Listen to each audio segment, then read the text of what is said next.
Hi అండి, అందరికీ నమస్కారము. అందరు ఎలా ఉన్నారండి? బాగున్నారా? Welcome to my channel Sudha kitchen. ఈరోజు మనం పులిహార చేసుకుంటున్నామండి. చాలా రుచికరమైన పులిహార అండి, చాలా బాగుంటుందండి తినడానికి. రండి చూద్దాం. ముందుగా కావలసిన పదార్థాలు: శనగపప్పు కొంచెం,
వేసుకుంటే బాగుంటుంది. పులిహారలోకి కొంచెం నూనె ఎక్కువ ఉంటే బాగుంటుందండి. అలాగే వేరుశెనగ పలుకులు వేసి వేయించుకోవాలి. బాగా వేయించుకోవాలండి వేరుశెనగ పలుకులు. అలాగే కరివేపాకు వేసి బాగా వేయించుకోవాలి. పోపు ఎంత బాగా పెడితే పులిహార అంత బాగుంటుందండి. పోపుల వల్లే రుచి వస్తుందండి పులిహారికి. అలాగే పచ్చిమిర్చి, కోసి పెట్టుకున్న పచ్చిమిర్చి వేసుకోవాలి. వేసి బాగా వేయించుకోవాలి దోరగా. అలాగే శనగపప్పు వేసుకోవాలి. అలాగే కడిగి కోసి పెట్టుకున్న అల్లం ముక్కలు వేసుకోవాలి. వేసి బాగా వేయించుకోవాలండి. కరివేపాకు, పచ్చిమిర్చి, ఎండుమిర్చి, శనగపప్పు, వేరుశెనగ పలుకులు, అల్లం ముక్కలు, జీలకర్ర, ఆవాలు వేసి బాగా వేయించుకోవాలి పోపులన్నీని పులిహారికి. అలాగే స్టవ్ వెలిగించి కడాయి పెట్టుకొని చింతపండు పులుపు తీసుకున్న రసం వేసుకోవాలండి. ఎందుకంటే పులిహారికి గుజ్జు మరగబెట్టుకోవాలండి. పులుపు ఒక అర్ధపావు చింతపండు అయితే తీసుకున్నానండి నేనైతే. అందులో కొంచెం కరివేపాకు వేసుకోవాలి. అలాగే పచ్చిమిర్చి వేసుకోవాలి.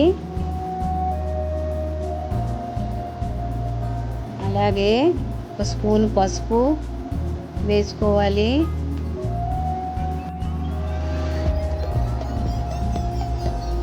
పులుపులో పసుపు వేసుకుంటే అన్నం బాగుంటుందండి. అలాగే స్పూను ఉప్పు కూడా వేసుకోవాలి.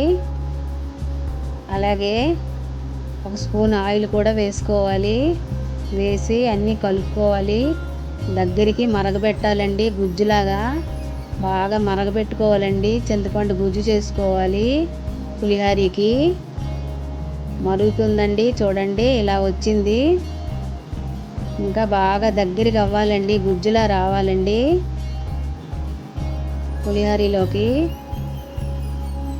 ఇదిగోండి గుజ్జు మరుగుతుంది, చూడండి. నిమ్మకాయతో కూడా చేసుకోవచ్చండి పులిహోర. మామిడికాయతో కూడా చేసుకోవచ్చండి. ఉసిరికాయతో కూడా చేసుకోవచ్చండి.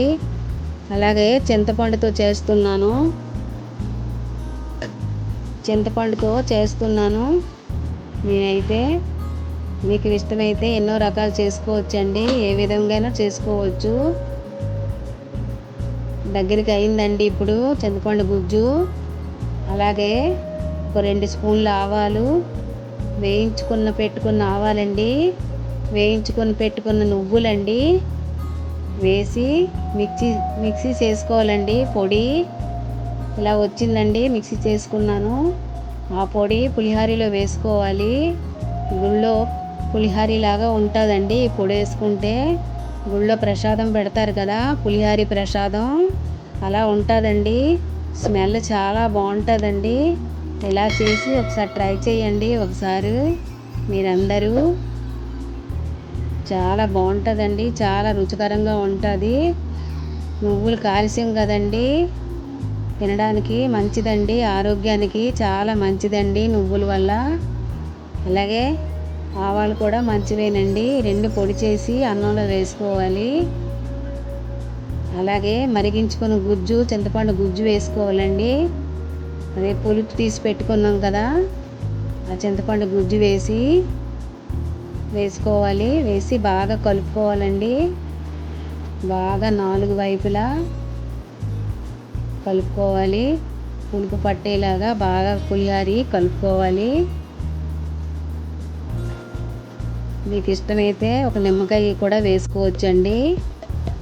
చాలా బాగుంటుంది. తినేటప్పుడు నిమ్మకాయ వేసుకుంటే ఇంకా బాగుంటుందండి. ఓ 15 నిమిషాలు కలిపి ఉంచిన తర్వాత తింటే బాగుంటుందండి. అయిపోయిందండి, మన పులిహోర అంతా రెడీ అయిపోయింది. ఒక ప్లేట్ తీసుకొని పులిహోర వేసుకుంటున్నాను. ఇదిగోండి, ఇలా చేసి తప్పక ట్రై చేయండి. చాలా రుచికరమైన పులిహోర అండి. చేసి అందరూ తినండి, ఆనందించండి. చూడండి పులిహోర ఎంత బాగుందండి చూడడానికి. గుళ్ళో ప్రసాదం లాగా ఉంటుందండి, తినడానికి అంత బాగుంటుందండి. ఒకసారి ట్రై చేయండి. నచ్చిందండి ఈ వీడియో. నచ్చితే అందరికీ షేర్ చేయండి, వీడియో లైక్ చేయండి. Thank you for the watching. మళ్ళీ ఒక వంటతో కలుద్దాం. Bye bye. Thank you.